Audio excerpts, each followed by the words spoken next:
নমস্কাৰ ছাত্ৰ বন্ধুসকল তোমালোক সকলোকে আলোচনা একাডেমীলৈ আন্তৰিক স্বাগতম জনাইছো এই ভিডিও মডেলটোত আমি তোমালোকৰ বাবে লৈ আহিছো প্ৰশস্তিৰ যেটো কবিতাটোৰ তোমালোকৰ পাঠভিত্তিক প্ৰশ্নৰ উত্তৰসমূহ কেৱল মাত্ৰ পাঠভিত্তিক প্ৰশ্নৰ উত্তৰ বুলিয়েই নহয় তোমালোকৰ প্ৰশস্তি কবিতাটোৰ পৰা ওলাব পৰা সম্ভাৱনাপূৰ্ণ যিমান প্ৰশ্ন আছে গোটেইখিনি প্ৰশ্নৰ উত্তৰ আজিৰ এটো ক্লাছতে আমি ডিসকাশন কৰিম হয়তো ক্লাছটো 30 মিনিটছ পাৰ হৈ যাব পাৰে বাট তোমালোকে ক্লাছটো সম্পূৰ্ণ শেষলৈকে কৰিবা তোমালোকৰ প্ৰশস্তিৰ যিখিনি প্ৰশ্নখিনি তোমালোকৰ আজি এটো মডেলতে ক্লিয়াৰ হৈ যাব ঠিক আছে ফাৰ্স্ট কোৱেশ্চনটো হৈছে যে ৰঘুনাথ চৌধুৰীক বিহগী কবি কিয় বোলা হয় one of the most important question হয় আমি সকলোৱে জানো যে ৰঘুনাথ চৌধুৰীক বিহগী কবি বুলি আখ্যা দিয়া হয় নতুবা তেখেতক বিহগী কবি বুলি কোৱা হয় এতিয়া পৰীক্ষাত আমাক প্ৰশ্নটো এনেকুৱা ধৰণে দিব পাৰে যে ৰঘুনাথ চৌধুৰীক বিহগী কবি বুলি কিয় বোলা হয় কিয় তেখেতক বিহগী কবি বুলি কোৱা হয় এই প্ৰশ্নটোৰ উত্তৰত আমি কি লিখিছো মন কৰা বিহগ মানে হৈছে চৰাই বিহগ মানে কি বিহগ মানে হৈছে চৰাই আৰু ৰঘুনাথ চৌধুৰীয়ে সাধাৰণতে চৰাইৰ সম্বন্ধে অধিক কবিতা ৰচনা কৰাৰ কাৰণে তেখেতক বিহগী কবি বোলা হয় নতুবা আখ্যা দিয়া হয় ৰঘুনাথ চৌধুৰীৰ যিমান কবিতা আছে তেখেতৰ অধিক সংখ্যক কবিতাই তেখেতে চৰাইৰ সম্বন্ধে লিখিছে গম পাইছা আৰু হেতু কাৰণে তেখেতক বিহগী কবি আখ্যা দিয়া হয় নতুবা বিহগী কবি বোলা হয় বুজি পালা অলৰাইট 2 নম্বৰ ইম্পৰ্টেন্ট কোৱেশ্চনটো হৈছে যে ৰঘুনাথ চৌধুৰীৰ কবিতা পুথি দুখনৰ নাম লিখা one of the most important question পৰীক্ষাৰ বাবে মনত ৰখাবা আৰু এটো প্ৰশ্ন যদি পৰীক্ষাত আহে 1 মাৰ্কে আহিবা 2 মাৰ্ক নাহে ৰঘুনাথ চৌধুৰীৰ দুখন কবিতা পুথিৰ নাম হৈছে কেতেকী আৰু দহি কতৰা এই নামকিটা মনত ৰখাবা এই নামকিটা তোমালোকৰ ফিউচাৰটো দৰকাৰ হৈ থাকিব মানে অলৰাইট নেক্সট কোৱেশ্চন প্ৰকৃতিক কোনে আদৰি আনিলে বুলি কবিয়ে কৈছে উত্তৰ লিখিবা নব কিখলৈ দলে প্ৰকৃতিক আদৰি আনিলে বুলি কবিতাটোত কবিয়ে উল্লেখ কৰিছে নেক্সট কোৱেশ্চন মন্দিৰৰ উপেক্ষিত কি ফুলে প্ৰেম পৰিমল জোছা বুলি কবিয়ে কৈছে আমি সকলোৱে জানো মন্দিৰৰ উপেক্ষিত ৰবাব ফুলে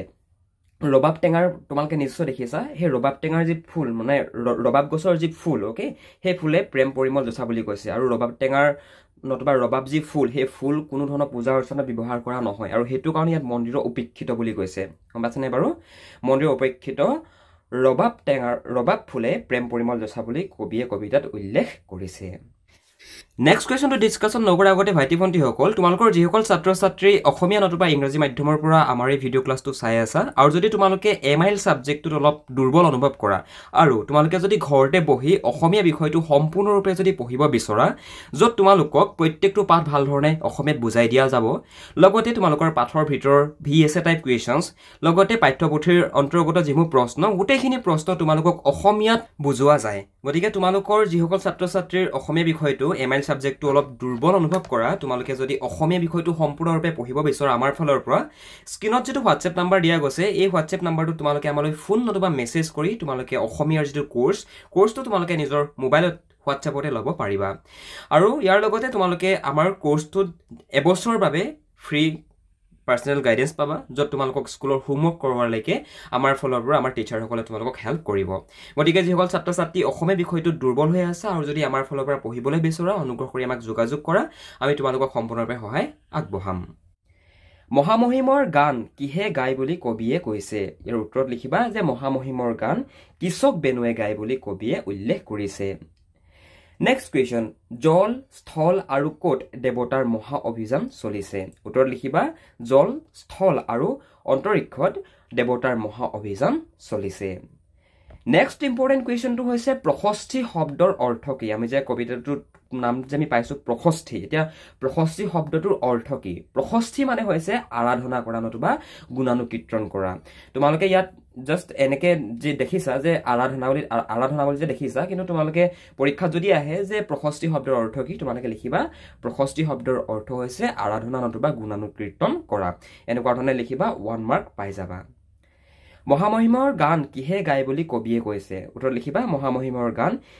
কিশোক বেনুৱে গায় বুলি কবিয়ে কৈছে এতিয়া কিশোক বেনু কি এই সম্পৰ্কেও কিন্তু তোমালোকৰ পৰীক্ষাত প্ৰশ্ন আহি থাকে ওকে আৰু সেই প্ৰশ্নটো আমি নেক্সট যিখিনি কোৱেশ্চনখিনিত আমি আলোচনা কৰিম প্ৰশস্তি কবিতাটিৰ ৰচক কোন নতুবা কবি কোন উত্তৰ হৈছে বিহগী কবি ৰঘুনাথ চৌধুৰীক বিহগী কবি কিয় বোলা হয় বাৰু অলৰেডি আমি 1 নম্বৰ কোৱেশ্চনটো আমি ডিসকাশন কৰি আহিছো যে বিহগ মানে হৈছে চৰাই আৰু ৰঘুনাথ চৌধুৰীয়ে সাধাৰণতে চৰাইৰ সম্বন্ধে অধিক কবিতা লিখাৰ বাবে নতুবা ৰচনা কৰাৰ বাবে তেখেতক বিহগী কবি আখ্যা দিয়া হয় নতুবা বিহগী কবি বুলি কোৱা হয় বুজি পালা অলৰাইট ৰঘুনাথ চৌধুৰীৰ সম্পাদিত শিশু আলোচনীখনৰ নাম লিখা উত্তৰ হৈছে মইনা ৰঘুনাথ চৌধুৰীৰ প্ৰথম প্ৰকাশিত কবিতা পুথিখনৰ নাম উত্তৰ হৈছে হাদৰী এটো প্ৰশ্ন পৰীক্ষাৰ বাবে ইম্পৰ্টেন্ট হয় এটো কিনাৰতে এনেকুৱা ধৰণে এটা ষ্টাৰ মাৰ্ক দি লবা যে ৰঘুনাথ চৌধুৰীৰ প্ৰথম প্ৰকাশিত কবিতা পুথিখনৰ নাম কি আছিল উত্তৰ লিখিবা হাদৰী মন্দিৰৰ উপেক্ষিত ফুল কি উত্তৰ হৈছে ৰবাব ফুল এটা উপেক্ষিত ফুল বুলি কোৱাৰ লগে লগে মানে মন্দিৰত ব্যৱহাৰ কৰা নহয় হয় না মন্দিৰত মানে ৰবাব টেঙাৰ ফুল ৰবাব গছৰ যি ফুল হে ফুল কোনো ধৰণৰ পূজা অৰ্চনাত ব্যৱহাৰ কৰা নহয় গম পাইছা ৰবাব ফুলক কিয় মন্দিৰৰ উপেক্ষিত বুলি কোৱা হৈছে কিয়নো কোনো পূজা পাতলত ৰবাব ফুল ব্যৱহাৰ কৰা নহয় হয় না নহয় কোনো ধৰণৰ পূজা অৰ্চনাত পূজা পাতলত ৰবাব ফুলৰ ব্যৱহাৰ কৰা নহয় নেক্সট কোৱেশ্চনটো হৈছে কিচক বেনু কি কিচক বাঁহৰ পৰা সজা এবিধ বাঁহী আৰু হিয়াকে কিচক বেনু বুলি কোৱা হয় মই তোমালোকক অকমান আগতে কৈ আহিছিলো যে কিচক বেনুৰ ওপৰতো তোমালোকে এটা কোৱেশ্চন পাবা আৰু সেই কোৱেশ্চনটো এইটোৱে যে কিচক বেনু কি পৰীক্ষাত আহিব পাৰে কিচক হৈছে এবিধ বাঁহৰ নাম গম পাইছা আৰু সেই বাঁহৰ পৰা কিচক বাঁহৰ পৰা সজা বাঁহীকে কিচক বেনু বুলি কোৱা হয় গম পাইছা কিচক বাঁহৰ পৰা সজা এবিধ বাঁহীয়ে হৈছে কিচক বেনু অলৰাইট বুজি পালা কোনে মহামহিমৰ গান গায় মোহন কিচক বেনুৱে মহামহিমৰ গান গায় এইকেইটা আছিলে তোমালোকৰ খুব ইম্পৰ্টেন্ট শৰ্ট টাইপ কুৱেশ্যনছ এতিয়া আমি তোমালোকৰ পাঠ্যপুথিত থকা কেইটামান লং টাইপ কুৱেশ্যনছ চাম যিকেইটা নেকি তোমালোকৰ পৰীক্ষাত 2 আৰু 3 নম্বৰকৈ আহি থকা আমি দেখিবলৈ পাই থাকো ওকে সো ফাৰ্ষ্ট কুৱেশ্যনটো হৈছে প্ৰশস্তি কবিতাটোত কবিয়ে প্ৰকৃতিৰ কি বস্তু আনিছে লিখা ইয়াৰ উত্তৰত লিখিবা যে প্ৰশস্তি কবিতাটোত কবিয়ে প্ৰকৃতিৰ মনোমোহা সকলো বস্তুকে টানি আনিছে ৰাতিপুৱাৰ সূৰ্যৰ মনোমোহা ৰ'দৰ পোহৰ প্ৰকৃতিক আদৰি অনা নৱকিশলয় মন প্ৰাণ হৰিণীয়া পুষ্পসমূহ পুষ্প মানে ফুল এই ইয়াত পুষ্প যে দেখিছা পুষ্প মানে হৈছে ফুল পুষ্পসমূহ প্ৰেম পৰিমল যাচি দিয়া ৰবাব ফুল গছৰ ডালে ডালে আনন্দতে জপিয়াই ফুৰি সুমধুৰ গীত গোৱা চৰাই চিৰিকটিসমূহৰ লগতে প্ৰকৃতিত উপবিষ্ট জল স্থল আকাশ বতাহ আদি প্ৰকৃতিৰ সকলো বস্তুকে কবিতাটোত কবিয়ে টানি আনিছে অৰ্থাৎ প্ৰশস্তি কবিতাটোত একচুয়ালি প্ৰশস্তি মানে কি প্ৰশস্তি মানে হৈছে আৰাধনা কৰা হয় আৰাধনা কৰা গুণানুকীৰ্তন কৰা আৰু এই কবিতাটোত আমাৰ পাঠ্যপুথিত থকা প্ৰশস্তি কবিতাটোত কবি ৰঘুনাথ চৌধুৰী দেৱে প্ৰকৃতিৰ আৰাধনা কৰিছে প্ৰকৃতিৰ গুণানুকীৰ্তন কৰিছে হয়নে আৰু এই কবিতাটোত কবিয়ে কি কৰিছে আমাৰ প্ৰকৃতিত যিমান বস্তু আমি দেখিছো মানে আমাৰ চৌপাশত আমি যিমান বস্তু আমি দেখো প্ৰত্যেকটো বস্তুকে তেখেতে ইয়াতে টানি আনিছে কবিতাটোত তেখেতে টানি আনিছে আৰু ইয়াতে আমি কি পাইছো মন কৰা ৰাতিপুৱা সূৰ্যৰ মনোমোহা ৰ'দ পোহৰ তাৰপিছত তোমাৰ মন প্ৰাণ হৰিণীয়া পুষ্প ফুল প্ৰেম পৰিমল যাচি দিয়া ৰবাব ফুল গছৰ ডালে ডালে আনন্দতে জপিয়াই ফুৰা সুমধুৰ গীত গোৱা চৰাই চিৰিকটিসমূহৰ লগতে প্ৰকৃতিত উপবিষ্ট জল স্থল আকাশ বতাহ আদি প্ৰকৃতিৰ সকলো বস্তুকেই কবিতাটোত কবিয়ে টানি আনিছে তোমাৰ কবিতাটোত কবিয়ে উল্লেখ কৰিছে হয়নে কথাবিলাক মনত থাকিলে বুজি পালা তোমালোকে যদি দশম শ্ৰেণী নতুবা নৱম শ্ৰেণীত পঢ়ি আছা আৰু যদি তোমালোকে এক্সামৰ কাৰণে প্ৰিপাৰেচন চলাই আছা তেনেহলে তোমালোকে আমাৰ ফালৰ পৰা যদি অনলাইন টিউচন কৰিব বিচৰা টিউচন ল'ব বিচৰা তেনেহলে ল'ব পাৰিবা তাৰ কাৰণে তোমালোকে এই যে হোৱাটছএপ নাম্বাৰ দেখিছা এই হোৱাটছএপ নাম্বাৰটোত এটা মেছেজ কৰিব পাৰা নতুবা আমালৈ ডাইৰেক্ট ফোন কৰিব পাৰা আমি তোমালোকক আমাৰ একাডেমিত এডমিশনটো কৰাই দিম আৰু তোমালোকে আমাৰ থ্ৰুৱেদি যদি পঢ়া তোমালোকক আমি সকলোখিনি বস্তু গাইড কৰি দিম প্ৰশ্ন উত্তৰ কেনেকৈ লিখিব লাগিব তোমালোকে প্ৰশ্ন উত্তৰবিলাকৰ ফৰ্মেটটো কেনেকুৱা কৰিব লাগিব সকলোখিনি কথা তোমালোকক আমি শিকাই দিম গতিকে তোমালোকে যদি মেট্ৰিক পৰীক্ষা নতুবা ক্লাছ 9ত পঢ়ি আছা যদি আমাৰ থ্ৰুৱেদি পঢ়িব বিচৰা তেনেহলে আমাৰ লগত যোগাযোগ কৰিব পাৰা আমি তোমালোকক সম্পূৰ্ণ সহায় কৰিব পাৰিম তোমালোকে প্ৰশস্তি নামৰ পয়েমটো আগৰ মানে যেটো আমাৰ এক্সপ্লেনেশ্যনৰ ক্লাছ আছিল এক্সপ্লেনেশ্যনৰ ক্লাছটো তোমালোকৰ প্ৰশস্তি পয়েমটো ভালকে এক্সপ্লেইন কৰা গৈছিল সো কাইন্ডলি তোমালোকে হেতু ক্লাছ কৰি আহিবা তেতিয়া তোমালোকৰ নেক্সট ক্লাছটো তোমালোকৰ প্ৰশ্নবিলাকৰ উত্তৰ বুজি পোৱাত ইজি হ'ব আৰু অকমান আগতে যে মই তোমালোকৰ আগৰ কোৱেশ্চনটোত সকলো বিলাক বুলি কৈছো যে সকলো বিলি কোৱা লগতে প্ৰকৃতিৰ আৰাধনা কৰা বুজাইছে যে গতিকে প্ৰকৃতিৰ যি উপাদান প্ৰকৃতিৰ যি সৌন্দৰ্য সেই সৌন্দৰ্যক আৰাধনা কৰিছে মই হেতু কথা মই তোমালোকক বুজাব বিচাৰিছিলো কবিয়ে কবিতাটোত কিয় আৰু কাৰ প্ৰশস্তি কৰিছে one of the most important question হয় কবিতাটোত কবিয়ে কিয় আৰু কাৰ প্ৰশস্তি কৰিছে প্ৰশস্তি মানে কি আৰাধনা নবা গুণানুকীৰ্তন কবিতাটোত কবিয়ে কিয় আৰু কাৰ গুণানুকীৰ্তন কৰিছে নতুবা আৰাধনা কৰিছে হেতুকেই সুধিছে কবিয়ে উখাৰ কুসুম ৰাগে ৰাতিপুৱা পৃথিৱীক সুন্দৰ কৰি তোলাৰ কাৰণে নৱকিশলয় দলে হেউজি হু আভাসেৰে প্ৰকৃতিক আদৰি অনা কাৰণে ৰবাব ফুলেও প্ৰেম পৰিমল ছটিওৱাৰ কাৰণে বিভিন্ন ফুলে প্ৰকৃতিক জাতিষ্কাৰ কৰি তোলাৰ কাৰণে কবিয়ে সেইবোৰৰ প্ৰশস্তি কৰিছে অৰ্থাৎ আমি যদি আমাৰ চৌপাশটো চাওঁ এতিয়া আমাৰ অসমত মন কৰাচোন যেতিয়া বসন্তকাল আহে বসন্তকালৰ দিনা মন কৰিবাচোন গছসমূহৰ পৰা পাত সৰি পৰে পুনৰ গছসমূহত পাত আহে আৰু সেই যেতিয়া গছে পাত সলোৱা সেই যিটো ডিউৰেশ্যন সেই যিটো সময় সেই সময়ছোৱা আমি যেতিয়া গছজোপালৈ লক্ষ্য কৰোঁ কিমান ধুনীয়া লাগে বাৰু হয়নে নহয় আমি ৰাতিপুৱা শুই উঠিয়ে আমাৰ ঘৰৰ সন্মুখৰ গছজোপাত আম গছজোপাত অথবা জামুক গছজোপাত শালিকি চৰাই কিৰিলি পাৰি থকা আমি দেখোঁ হয়নে কপৌ চৰাই কিৰিলি পাৰি থকা আমি শুনো হয়নে তো সেই কথাবিলাককে মানে আমাক কবিতাটোত কবিয়ে আমাক এই প্ৰকৃতিৰ এই যি সৌন্দৰ্যতা এই সৌন্দৰ্যতাৰ প্ৰশস্তি কৰিছে গম পাইছেনে বাৰু আৰু তাৰোপৰি গছে গছে চৰাইবোৰে সুৰীয়া সুৰে ৰাতিপুৱা প্ৰকৃতিক উৎফুল্লিত কৰি তোলাৰ কাৰণে সূৰ্যৰ পোহৰে নিশাৰ এন্ধাৰ আঁতৰাই পঠিওৱাৰ কাৰণে কবিয়ে তাৰ প্ৰশস্তি কৰিছে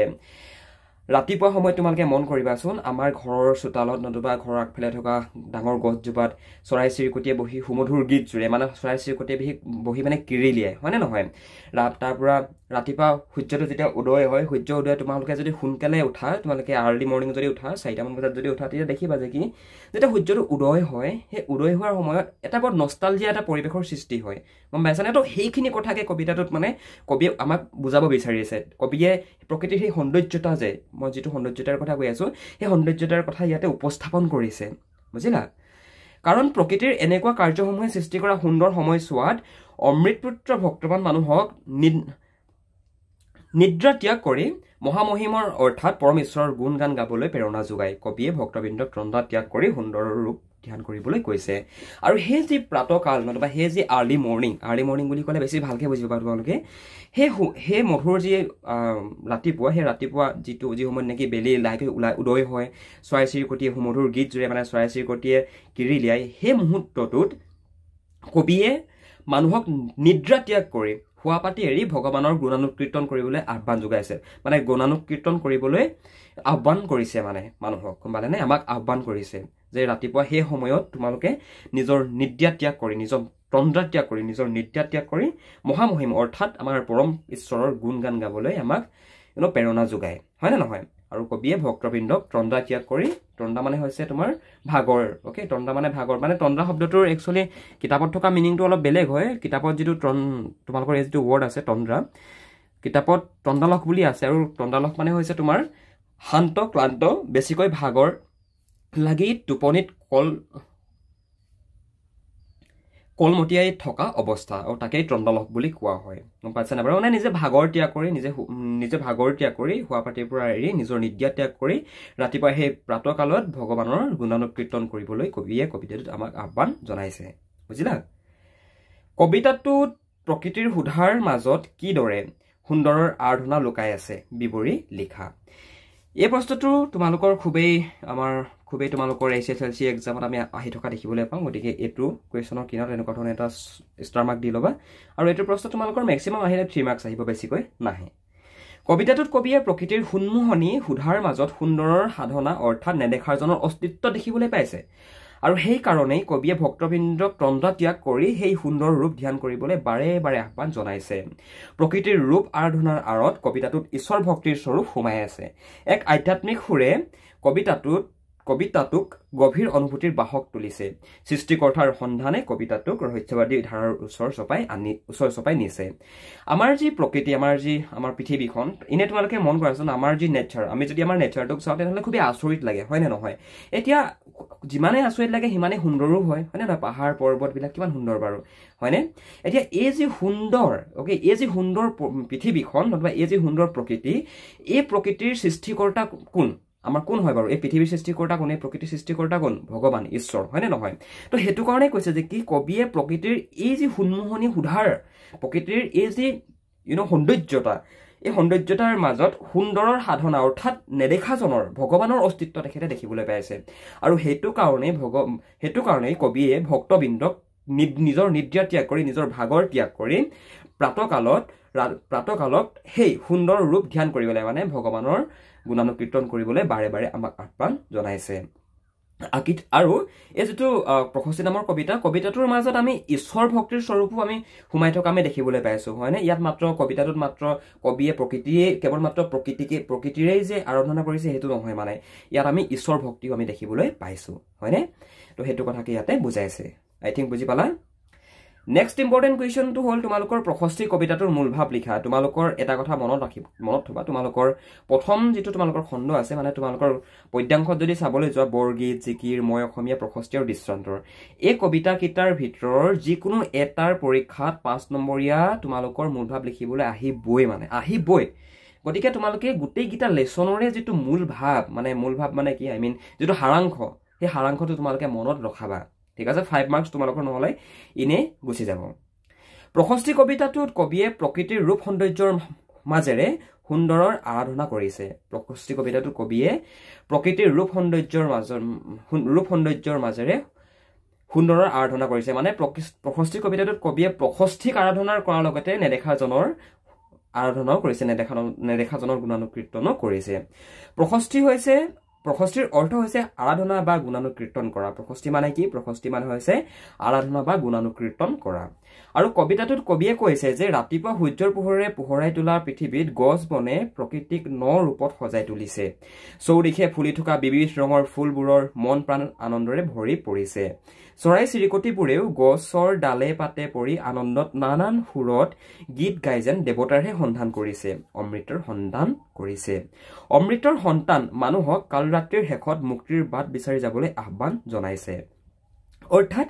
কবিতাটোত কবিয়ে প্ৰকৃতিৰ আৰাধনা তোমালোকে ষ্টাৰ্টিংটো এনেকৈ কৰিবা ইয়াত যিখিনি কথা আছে সেইখিনি লিখো বুলি ক'লেও পাৰিবা কিন্তু এনেকুৱা ধৰণে তোমালোকে পইণ্টটো মনত ৰখোৱা যে কবিতাটোত কবিয়ে একচুৱেলি প্ৰকৃতিৰ আৰাধনা কৰিছে গম পাইছেনে বাৰু প্ৰকৃতিৰ আৰাধনা কৰাৰ লগতে প্ৰকৃতিখনক যে ভগৱানে সৃষ্টি কৰা ওকে সো তাত মানে হেতু বাবে প্ৰকৃতিৰ হে যি সৌন্দৰ্যতাৰ কবি মুহ গৈ তেখেতে তাত প্ৰকৃতিৰ সৌন্দৰ্যতাৰ মাজত নেদেখাজনৰ অস্তিত্বও বিচাৰি পাইছে তোমালোকে এইখিনি কথা মানে নিজৰ ববিয়াকে বনাই লিখি দিবা ইয়াত যিখিনি কথা আছে এইখিনিও লিখিবা লগতে মই তোমালোকক যিকেইটা কথা ক'লো ঘপককে সেইকেইটা কথাও তোমালোকে অন্তৰ্ভুক্ত কৰিবা তোমালোকে 5 মাৰ্কছ ইনেই পাই যাবা কিন্তু ঘৰত অলপমান তোমালোকে প্ৰেক্টিচ নিজে কৰিব লাগিব গম পালানে এতিয়া অমৃতৰ সন্তান মানুহক কালৰাত্ৰিৰ শেষত মুক্তিৰ বাট বিচাৰি যাবলৈ আহ্বান জনাইছে অৰ্থাৎ কালৰাত্ৰিৰ শেষত মানে প্ৰাতকালত গম পাইছেনে প্ৰাতকালত কবি আমাক কবিতাটো কি হৈছে প্ৰাতকালত আমি কি কৰিব লাগে আমি সুন্দৰৰ আৰাধনা কৰিব লাগে মানে আমি নেদেখাজনৰ আৰাধনা কৰিব লাগে হয়নে তো কবিতাটোত আমাক কবিয়ে কেৱল মাত্ৰ প্ৰকৃতিৰ আৰাধনা নহয় প্ৰকৃতিৰ আৰাধনাৰ মাজেৰে প্ৰকৃতিৰ সেই সুন্দৰ সুধাৰ মাজেৰে আমাক নেদেখাজনৰ অস্তিত্বৰ কথা আমাক উপলব্ধি কৰোৱাইছে হয়নে তো সেইখিনি কথাকে তোমালোকে লিখি দিবা এটো স্ক্ৰিনশ্বট কৰি লম বুলি ক'লেও পাৰা নতুবা তোমালোকক আমি আমাৰ ফালৰ পৰা যিটো পিডিএফ প্ৰদান কৰো তোমালোকে চাবা এই ক্লাছটো শেষত চাবা তোমালোকে এটা পিডিএফ পাই যাবা সেই পিডিএফটোত গৈ তোমালোকে এই প্ৰশস্তি কবিতাটোৰ যিটো মূল ভাৱ এই মূল ভাৱটো তোমালোকে লিখি লম বুলি ক'লেও পাৰিবা কিন্তু তোমালোকে আগৰ যিটো ক্লাছটোৰ লগত কিন্তু অকমান ৰিলেট কৰিব লাগিব তোমালোকে কথাখিনি গম পাইছানে যে মুখ্য কথাটো হৈছে কবিতাটোত কবিয়ে প্ৰকৃতিৰ আৰাধনা কৰিছে হয়নে প্ৰকৃতিৰ আৰাধনা কৰাৰ মাজত এই যিখিনি লাইন দেখিছা এই লাইনখিনি কিন্তু তোমালোকে এনেকৈ ভৰাই দিবা গম পাইছানে মানে আমি নিজৰ ভাষাৰে কোৱা আৰু সাহিত্যৰ ভাষাত লিখা বহুত আকাশ পাতাল পাৰ্থক্য কথিত আৰু লিখিত বহুত পাৰ্থক্য আছে গম পাইছা গতিকে তোমালোকে যিখিনি কথা বুজি পালা অলপ সাহিত্য ব্যৱহাৰ কৰি অলপ শুনিবলৈ দেখিবলৈ হোৱাকৈ তোমালোকে প্ৰশস্তি কবিতাটোৰ মূল ভাৱখিনি লিখিবা গম পাইছা তো মই তোমালোকক আগতে কৈছো যে চোৱা যে প্ৰকৃতিৰ সন্মুখনি সুধাৰ মাজত কবিয়ে বাৰে বাৰে নেদেখাজনৰ অস্তিত্ব দেখিবলৈ পাইছে আৰু প্ৰকৃতিৰ ৰূপ আৰাধনাৰ আঁৰত কবিতাটোত ঈশ্বৰ ভক্তিৰ স্বৰূপো আমি দেখিবলৈ পাইছো এক আধ্যাত্মিক সুৰ কবিতাটোত উপলব্ধ কৰিব পাৰি হয়নে তো এয়াই আছিলে বুজি পাইছা চাগে আই থিংক এতিয়া আমি চাম তোমালোকৰ যিখিনি ব্যাখ্যা কৰা সেইকেইটা কিন্তু ব্যাখ্যা কৰা কেইটা নোচোৱাৰ আগতে আমি এইটো প্ৰশ্ন আলোচনা কৰি ল'ব লাগিব যে উঠাহে ঋত্বিক ধ্যানী অমৃতৰ পুত্ৰ উঠা যত মুক্তি পথ যাত্ৰী এতিয়া কবিয়ে কিয় এনেদৰে আহ্বান জনাইছে বুজাই লিখা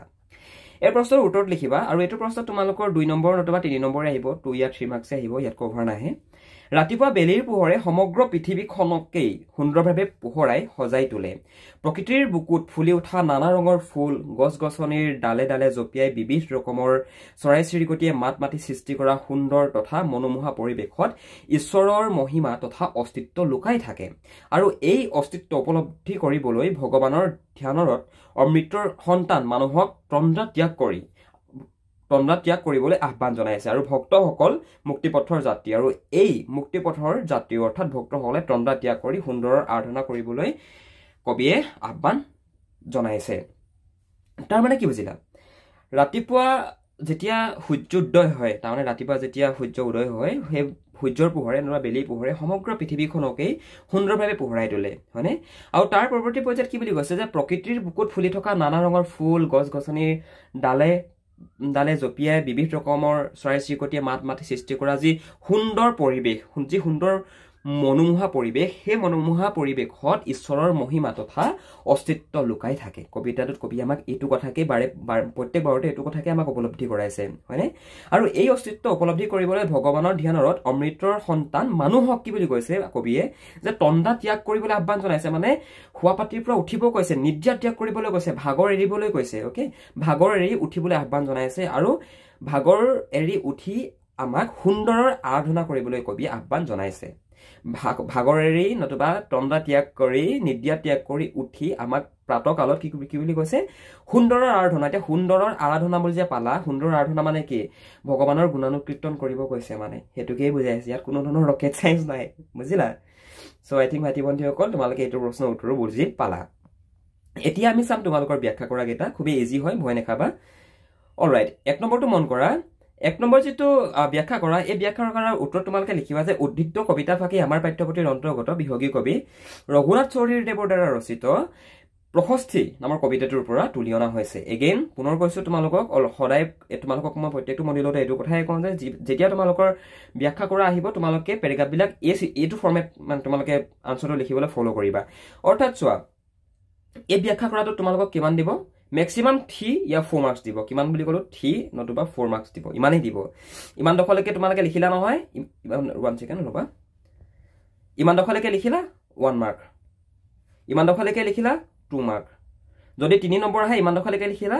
আই মিন তললৈকে লিখিলা তোমালোকে তলৰ দখলৈকে লিখিলা তো 1 + 1 + 1 কিমান হলগৈ 3 যদি তোমালোকৰ এটো কোৱেশ্যনত 3 নম্বৰ আহে তোমালোকৰ মাৰ্কটো এনেকুৱা ধৰণে ভাগ হয় মানে বস্তুটো গম পালা নাই সো হেতু কাৰণে তোমালোকে সদায় এটো ফৰ্মেট ইউজ কৰিবা তেতিয়া তোমালোকক আসামিছত লেটাৰ অনাৰৰ কোনো ৰখাব নোৱাৰে ইমান দখলৈকে বুজি পালা কি লিখিব লাগিব ৰাতিপুৱাৰ সূৰ্যৰ পোহৰে আলোকিত কৰা প্ৰকৃতিৰ ৰূপ সৌন্দৰ্যৰ কথা প্ৰকাশ কৰিবলৈ যাওঁতে প্ৰকৃতিৰ বিনন্দীয়া ৰূপৰ মাজত ভগৱানৰ অস্তিত্ব নিহিত হৈ থকা প্ৰসংগত কবিতা ফাকি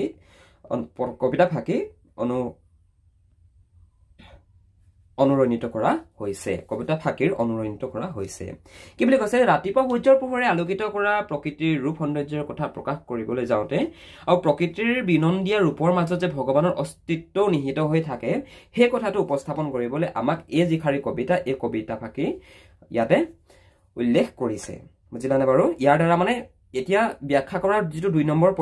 পইণ্টত মানে এই পইণ্ট মানে 2 নম্বৰ পইণ্টত যেটো ব্যাখ্যা কৰিব আমাক দিছে যিখাৰী কবিতা ব্যাখ্যা কৰিব দিছে হে কবিতা ফাকিতনো কি বুজাব বিচাৰিছে কি ব্যাখ্যা কৰিব দিছে হেতু কথা আমি 2 নম্বৰ পইণ্টত লিখো হেতু কথা সদায় মনত ৰাখিবা ইন্ট্ৰোডাকচনটো আমি দিলো যে এই ব্যাখ্যা কৰা এইখাৰী কৰপৰাটো দিলে হলনে কৰপৰাটো নিলে বুলি কলো আমি কি পাইছিলো বাৰু এই কবিতাটো কৰ হয় আমাৰ পাঠ্যপুথিৰ সাহিত্য সৈনিকাৰ অন্তৰ্গত প্ৰশস্তি নামৰ কবিতাটোৰ পৰা তুলি অনা হৈছে আৰু তাৰ লিখক কোন আছিল ৰঘুনাথ চৌধুৰী হয়নে 2 নম্বৰতে আমি কি লিখিলো ইমান দখলৈকে যে এই কবিতা ফাকিৰ মাজেৰে কি আমাক বুজাব বিচাৰিছে একেবাৰে সমুকে কি বুজাব বিচাৰিছে কবিতাটোত এই কবিতা ফাকিৰ মাজেৰে যে ৰাতিপুৱা সূৰ্যৰ পোহৰে আলোকিত কৰা প্ৰকৃতিৰ ৰূপ সৌন্দৰ্যৰ কথা প্ৰকাশ কৰিবলৈ কবিতা ফাকিৰ অৱতাৰণা কৰা হৈছে লগতে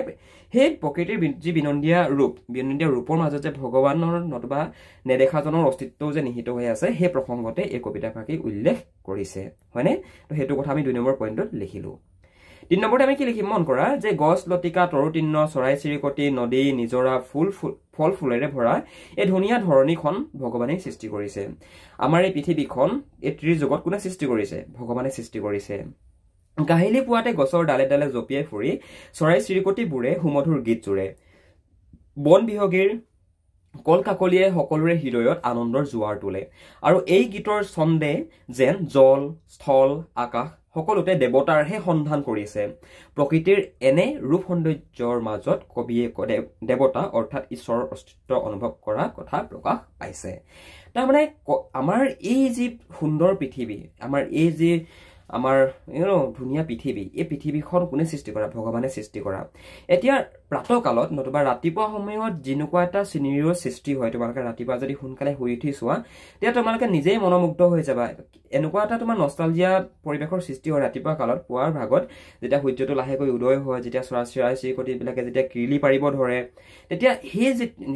সেই যেটো সময় সেই সময়টো ইমানেই ধুনীয়া হয় আৰু সেই প্ৰকৃতিৰ সেই যি সুন্দৰ সেই যি সুধা প্ৰকৃতিৰ সেই যি সুন্দৰ সুধা তাত ভগৱানৰ অস্তিত্ব কবিতাটোত কবিয়ে উপলব্ধি কৰি মানে প্ৰকৃতিৰ মাজত কবিয়ে এই নেদেখাজনৰ অস্তিত্বৰ কথাও অনুভৱ কৰিছে গম পাইছেনে আৰু সেই কথাখিনিকে এই কবিতা ভাগৰ জৰিয়তে আমাক বুজাবলৈ বিচৰা হৈছে বুজি পালা ইমান দখৰলৈকে তাৰমানে এই যে সুন্দৰ সৃষ্টিখনৰ যি ৰূপ মানে এই যে সুন্দৰ সুধা প্ৰকৃতিৰ এই যে সুন্দৰ সুধা এই সুধাৰ মাজত কবিয়ে কি পাইছে কবিয়ে নেদেখাজনৰ অস্তিত্বৰ কথা উপলব্ধি কৰিবলৈ সক্ষম হৈছে তেখেতে নেদেখাজনৰ অস্তিত্ব অনুভৱ কৰিছে আৰু সেইটো কথাকে আমাক কবিতা ভাগে প্ৰকাশ কৰিছে হয়নে অল ৰাইট 2 নম্বৰ তোমালোকৰ যেটো ব্যাখ্যা কৰা আছিলে মই পঢ়ি নাথাকো ডাইৰেক্ট আনসাৰটোকে কৈ দিছো 2 নম্বৰ খাৰিত তোমালোকে এগেইন ইমান দখৰলৈকে বুজি পালা যে কবিতা ভাগি কৰ পৰা তুলি অনা হৈছে লিখিবা নেক্সট পইণ্টত এক্সপ্লেইন কৰিবা যে কি ৰাতিপুৱা প্ৰকৃতিৰ সুন্দৰ পৰিৱেশত শুই নাথাকি কামে কাজে নিয়োজিত হ'বলৈ অমৃতৰ পুত্ৰ মানুহক কবি আহ্বান জনোৱাৰ কথা কবিতা ভাগিত প্ৰকাশ পাইছে যে ৰাতিপুৱা প্ৰকৃতিৰ সুন্দৰ পৰিৱেশত শুই নাথাকি মানে তন্দ্ৰা ত্যাগ কৰি নিদ্ৰা ত্যাগ কৰি কামে কাজে নিয়োজিত হ'বলৈ ভগৱানৰ গুণানুকীৰ্তন কৰিবলৈ কবিয়ে মানুহক আহ্বান জনাইছে হয়নে আৰু এই কথাখিনিকে এই কবিতা ভাগিত প্ৰকাশ পাইছে 2 নম্বৰ যেটো লাইন ওকে যে কৰি দীৰ্ণ জৰা জীৰ্ণ পঞ্জীপুত্ৰ ক্লেদ শেষ হল মহাকাল ৰাত্ৰি উঠাহে ঋত্বিক ধ্যানী অমৃতৰ পুত্ৰ উঠা যত মুক্তি পথযাত্ৰী তাৰ সেই কথাষাৰি দ্বাৰা মানে এইটো কথাকে বুজাব বিচাৰিছে ইমান দখৰলৈকে মনত ৰল ইমান দখৰলৈকে বুজি পালা অল ৰাইট মানুহ হল অমৃতৰ সন্তান তেওঁলোক মুক্তি পথৰ যাত্ৰী এন্ধাৰ বিনাশী বেলিৰ পোহৰ পৃথিৱীত পৰাৰ লগে লগে প্ৰকৃতি নৰূপত আলোকিত হৈ উঠে হয়নে উপজি পুৱাতে পুৱাৰ হেঙুলীয়া বেলি বন বিহগীৰ কল কাকলিয়ে চৌপাশ মুখৰিত কৰি তোলে এনে পৰিৱেশতে সোণৰ ফুৱগা চৰাই ৰং বিৰঙৰ ফুলবোৰে সুবাস বিলাই এটি সুন্দৰ পৰিৱেশৰ সৃষ্টি কৰে আৰু এনে পৰিৱেশত সুন্দৰৰ অৰ্থাৎ পৰম পিতাৰ আৰাধনা কৰা মনোৰম সময় আৰু এই পৰিৱেশতে সুন্দৰৰ অস্তিত্ব উপলব্ধি কৰিব পাৰে আৰু হেয়ে এনে পৰিৱেশত শুই নাথাকি এই সুন্দৰৰ ধ্যান কৰিবলৈ ঋত্বিক ধ্যানী অমৃতৰ পুত্ৰ মানুহক কবি আহ্বান জনাইছে ৰাতিপুৱা এই যি তোমাৰ ৰাতিপুৱাৰ যিটো সময় যে এন্ধাৰ বিনাশী বেলিৰ পোহৰ পৃথিৱীত পৰাৰ লগে লগে আমাৰ পৃথিৱীখন নৰূপত আলোকিত হৈ উঠে মানে গোটেই পৃথিৱীখন নতুন পোহৰত পুনৰ পুলকিত হৈ উঠে আলোকিত হৈ উঠে হয়নে আৰু সেই তেনে পুৱাতে কি হয় হেঙুলীয়া বেলি বন বিহগীৰ কল কাকলি মানে ৰাতিপুৱা বেলিটো হেঙুলীয়া হৈ থাকে চৰাই চিৰিকটিয়ে মাত মাতে চৰাই চিৰিকটিয়ে গীত জুৰে হয়নে নহয় ৰাতিপুৱা বেলা তাৰপিছত সেই যি পৰিৱেশ সেই পৰিৱেশ একচুৱেলি পৰম পিতাৰ আৰাধনা কৰাৰ মনোৰম সময় ৰাতিপুৱাৰ প্ৰাতৰ ভাগটোৰ কথা কৈছে যেতিয়া বেলিটো উদয় হয় যেতিয়া চৰাই চিৰিকটিয়ে কুৰলিয়াই হয়নে সেই যি প্ৰাতৰ পুৱা ভাগ সেই পুৱা ভাগ পৰম পিতাৰ আৰাধনাৰ বাবে মানে ভগৱানক ধ্যান কৰিবৰ কাৰণে খুবেই এটা উপযুক্ত সময় আৰু এই পৰিৱেশতে সুন্দৰ অস্তিত্ব উপলব্ধি কৰিব পাৰি কেৱল মাত্ৰ সেই পুৱাৰ ভাগতেই কবিতাটোত কবিয়ে কৈছে যে কি এই পৰিৱেশতহে সুন্দৰ অস্তিত্ব মানে ভগৱানৰ যি ইয়াত সুন্দৰৰ অস্তিত্ব বুলি কোৱাৰ লগে লগে ভগৱানৰ অস্তিত্বৰ কথা বুজাইছে গম পাইছানে সুন্দৰৰ অস্তিত্ব ভগৱানৰ অস্তিত্ব আমি উপলব্ধি কৰিব পাৰো আৰু সেয়ে এনে পৰিৱেশত আমি শুই নাথাকি সুন্দৰৰ ধ্যান কৰিবলৈ মানে ভগৱানৰ ধ্যান কৰিবলৈ আমাক মানে কাক আৰু অমৃতৰ পুত্ৰ মানুহক আমাক কৈছে আমি দেৱতাৰ পুত্ৰ নহয় জানো আমাক কবিয়ে আহ্বান জনাইছে বুজিলা অলৰাইট ভাইটি বন্ধুসকল আই থিংক ইমানখিনিলৈকে বুজি পালা নেক্সট কুৱেশ্যনটো মন কৰা নেক্সটটো তোমালোকৰ একেই ব্যাখ্যা কৰা হয় ইয়াত আমাক কি বুলি কৈছে মন কৰাচোন যে এই কবিতা ফাঁকিৰ মাজেৰে আমি কবি ৰঘুনাথ চৌধুৰীদেৱে ভগৱানৰ সৃষ্টিৰ অপাৰ মহিমাৰ কথা বখানিছে মোহন কিচক বেনু অনাহত ছন্দে গাই মহামহিমৰ গান মুহ তন্দ্ৰালহ তেজি উঠা হে ভক্তবৃন্দ সুন্দৰৰ কৰা ৰূপধ্যান এই যিখানি কবিতা ফাঁকিৰ মাজেৰে কবি ৰঘুনাথ চৌধুৰীয়ে ভগৱানৰ সৃষ্টিৰ অপাৰ মহিমাৰ কথা বখানিছে আৰু ৰাতিপুৱা মনোমোহা পৰিৱেশত শুই নাথাকি সুন্দৰ ৰূপ ধ্যান কৰিবলৈ কবিয়ে ভক্তবৃন্দক আহ্বান জনোৱাৰ কথা এই কবিতা ফাঁকিত প্ৰকাশ পাইছে সূৰ্যোদয়ৰ লগে লগে সূৰ্যৰ পোহেৰে প্ৰকৃতিৰ গছ গছনি নতুবা গোটেই পৃথিৱীখনকে আলোকিত কৰি তোলে চৰাই চিৰিকটিয়ে আনন্দত গছৰ ডালে ডালে পৰি ছন্দভৰা সুমধুৰ গীত গাবলৈ ধৰে কিচক বাঁহৰ মোহন বাঁহীয়েও বতাহৰ সুৰ তুলি পৰিৱেশ অতি সুন্দৰ কৰি তোলে আৰু সেই মোহন বাঁহীয়েও যেন মহামহিমৰ অৰ্থাৎ পৰম পিতাৰহে গুণ গানৰ সুৰ তোলে এনে এটা মোহনীয় পৰিৱেশত ভক্তপ্ৰাণ কবিয়ে কবিয়ে টোপনিৰ মুহ এৰি পৰম সুন্দৰ আৰাধনা কৰিবলৈ আহ্বান জনাইছে কাৰণ এনে পৰিৱেশত সেই সুন্দৰৰ অস্তিত্ব উপলব্ধি কৰিব পাৰে আগৰ যেটো তোমালোকৰ ব্যাখ্যা কৰা আছিল সেই ব্যাখ্যা কৰাটো যিখিনি কথা তোমালোকক বুজোৱা গল একেখিনি কথাকে ইয়াতে তোমালোকক বুজোৱা গৈছে আৰু ইফ পসিবল তোমালোকে আগৰ যেটো 1 নম্বৰ ক্লাছটো পুনৰ এবাৰ কৰি আহিবা তেতিয়া তোমালোকৰ কথাখিনি বুজি পোৱাত আৰু বেছি উজু হ'ব হয়নে বাৰে প্ৰতি একেখিনি কথাকে কৈলে তোমালোকৰো বোৰিং ফিল হ'ব সো এটো কাৰণে আগৰ ক্লাছটো ফাৰ্স্ট যদি তোমালোকে চাই আহা তেনেহলে 2 নম্বৰ ক্লাছটোত মানে কোৱেশ্চন আনসাৰ ক্লাছটো তোমালোকৰ কোৱেশ্চন বিলাকৰ আনসাৰ বুজি পোৱাত কোনো ধৰণৰ সমস্যাৰ সৃষ্টি নহয় ওকে তোমালোকৰ কিতাপখনত কেইটামান ভাষা বিষয় কোৱা আছে উদাহৰণ স্বৰূপে অৰ্থ লিখা কুহিপা কিখলয় মানে কি কুহিপাত নতুবা গজালি কুঁ চিত্তহাৰী মন প্ৰাণ হৰিণিয়া অন্তৰীক্ষ আকাশ জাক আকাশ আৰু সূৰ্যৰ মাজত দেখা যায় মানে তাৰ পৰা তন্দালখ মানে কি শান্ত ক্লান্ত টোপনিয়া ধৰা অৱস্থা এনেকুৱা ধৰণে লিখিবা একিটা তোমালোকৰ কিতাপখনতে উল্লেখ কৰা আছে বাকি বাক্য ৰচনা কৰা কিটা পুনৰবাৰ কৈছে এইবিলাক নিজৰ ওপৰত ডিপেন্ড কৰে তোমালোকে ইয়াত থকা ভাগে লিখা নে বেলেগ তোমালোকে নিজৰ ফালৰ পৰা কিবা এটা বনাই লিখা হেতু নিজৰ ওপৰত ডিপেন্ড কৰে তোমালোকে যেনেকৈ ভাবা তেনেকৈ লিখিব পাৰা ইয়াত দেখুৱা কিটাই যে লিখিব লাগিব হেতু কথা নহয় বাকি সমাৰ্থক শব্দ তৰু মানে কি বৃক্ষ গছ তাপা মুক্তি মানে স্বাধীন সুমধুৰ অতি মিঠা সুন্দৰ অভিযান যাত্ৰা ধ্যানী মানে তপস্বী নতুবা ধ্যানত ওকে ধ্যানৰত এনেকুৱা ধৰণে লিখিবা বাকি তোমালোকৰ কেইটামান অতিৰিক্ত প্ৰশ্ন আমি ইয়াতে দেখাই দিছো প্ৰশ্ন মানে কি আৰু তোমালোকৰ ফাৰ্স্ট অফ অল কেইটামান শব্দাৰ্থ দেখাইছো চোৱা প্ৰশস্তি মানে কি প্ৰশংসা আৰাধনা কৰা হয় নে নহয় এতিয়া ইয়াত এটাকৈ ইম্পৰ্টেন্ট হৈছে এটো উপেক্ষিত এতিয়া মন্দিৰৰ উপেক্ষিত ফুল কি বাৰু ৰবাব ফুল হয় নে নহয় এটা মন্দিৰৰ উপেক্ষিত ফুল ৰবাব ফুল এটা উপেক্ষিত মানে কি বুজি পাব লাগিব উপেক্ষিত মানে কি অবহেলিত গতিকে এই কোৱেশ্চন এইখিনি তোমালোকে নোট কৰি লবা নিজৰ বহিখনত পিডিএফটো তোমালোকে গোটেই পিডিএফটোৱে নোট কৰি লবা লগতে ইয়াত কেইটামান তোমালোকৰ বাবে সমুসমু কোৱেশ্চন আছে যে প্ৰশস্তি কবিতাৰ কবি কোন ৰঘুনাথ চৌধুৰীৰ কিয় বিহগী কবি বুলি কোৱা হয় অলৰেডি আলোচনা কৰি হোৱা হৈছে তেখেতৰ পিতৃৰ নাম কি আলোচনা কৰি হোৱা হৈছে তেখেতৰ শিশু সম্পাদিত তেখেতৰ দ্বাৰা সম্পাদিত শিশু আলোচনীখনৰ নাম কি ময়না ৰঘুনাথ চৌধুৰীৰ প্ৰথম প্ৰকাশিত কবিতা পুথিখনৰ নাম কি হাদৰী ৰঘুনাথ চৌধুৰীৰ মৃত্যুৰ পিছত প্ৰকাশিত গ্ৰন্থ দুখন কি ময়না বৈৰাগী কবিতা আৰু পছতীয়া গল্প গ্ৰন্থ এইকিখন বাকি আৰু কেইটামান দিয়া আছে যে ৰঘুনাথ চৌধুৰীয়ে অসম সাহিত্য সভাৰ কোন চনৰ ক'ত অনুষ্ঠিত সভাপতিত্ব কৰিছিল 1935ত তেজপুৰত অনুষ্ঠিত সভাত ওকে বাকি ইয়াতে কেইটামান শৰ্ট টাইপ কোৱেশ্চন আছে এইকিটা চাই তোমালোকে লিখি লবা মানে উজু হয় এইকিটা তোমালোকে নিজে নোট কৰিলে বহিখনত লিখি ললেই তোমালোকৰ বাবে হৈ যাব ওকে নিজে ঘৰ প্ৰেক্টিস কৰিলে পাৰিবা I think এই আধা ঘণ্টাৰ ভিতৰত তোমালোকক যিখিনি কোৱেশ্চন আনসাৰ এক্সপ্লেইন কৰা গল I think বুজি পালা যদি বুজি নাপালা আগৰ যেটো question answer class I mean যেটো তোমালোকৰ এক্সপ্লেনেশনৰ ক্লাছ আছিল এই ক্লাছটো একবাৰ চাই আহিবা তেতিয়া তোমালোকৰ কথাবিলাক বুজি পোৱাত আৰু বেছি সহজ হ'ব ওকে থ্যাংক ইউ